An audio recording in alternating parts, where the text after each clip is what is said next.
Hello guys, good morning. Guys, nag-record ako ng video ko kasi wala akong makwentuhan dito eh. Wala akong kamaritesan. Kaya sa inyo ko na lang sasabihin.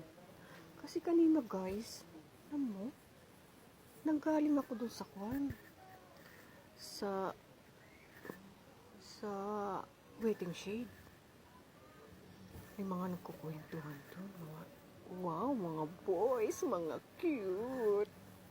Alam mo guys, tingnan ko lang sasabihin to guys. Narinig ko, ang cute-cute ko daw. Sabi nila, talaga daw, kakaiba itsura ko. Pag nakita daw nila ako, hindi daw talaga po pwedeng hindi nila ako papansinin. Guys, grabe. Ngayon ko lang nalaman, guys, na may na-attract pala sa akin. Grabe, guys. Tapos, pagbalik ko, sabi nila sa akin, tweet, tweet. Oh, guys, tapos ko kilig na kilig ako, guys. Talaga palang gandang-ganda sila sa akin.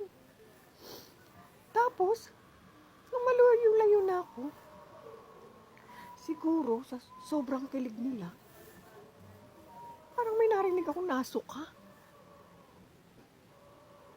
Siguro sa sobrang tuwa nila kasi dumaan ako, guys.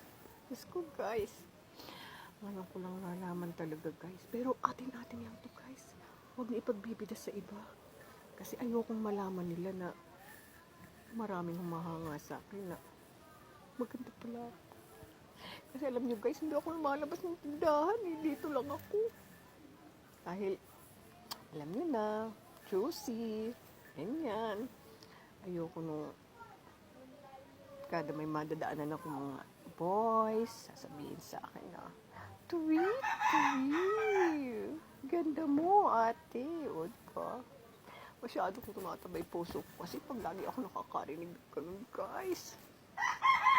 Kaya, sa sobrang tuwa ko naman, pinida ko kagad sa inyo kasi wala akong mabibidahang iba. Kasi ayaw nilang kapagkwentuhan sa akin dahil siguro na aalangan sila sa akin dahil pansinin ng mga boys, magaganda, mga gaya ko.